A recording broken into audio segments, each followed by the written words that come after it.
Hi, my name's Rebecca and I'm currently a foster carer for Neath of Talbot Council. I was approved as a foster carer 5 years ago, and we have a current placement that has been with us 4.5 years. We have 2 little girls who arrived as 4 and 5 year olds. The training with Neath of Talbot is really good. It's very informative as well. The training team are absolutely amazing. You can actually do most courses online in your own time, in your own home.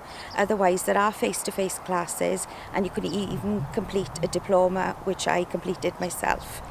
We are very fortunate. Our children are here with us now on a long-term basis, and it's so nice to see them progress over the 4.5 years. To be told by people that these children are so different to when they arrived 4.5 years, we realise we've done a good job with them. Maethu actually had attachment and boundary issues, but we sat with them, we worked hard with them, and the girls are now absolutely outstanding and they're flourishing in school, which I'm so glad. We have lots of support. I have good relationships with the school that our children go to.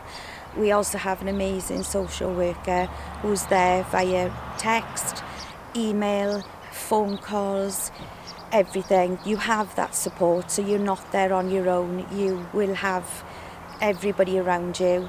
You can also join into classes and fun days through the Fostering Association, where you meet then other foster carers in the area and build up friendship groups with them as well. Keeping siblings together, I think, is very, very important, because particularly when they're young, they're vulnerable. They don't actually understand what's going on.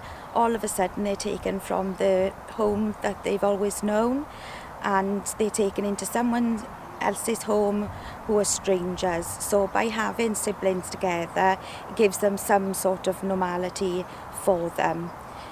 I love looking after our 2 young girls, and I do look forward to our next step, where we will be hopefully having a baby placement alongside our 2 children.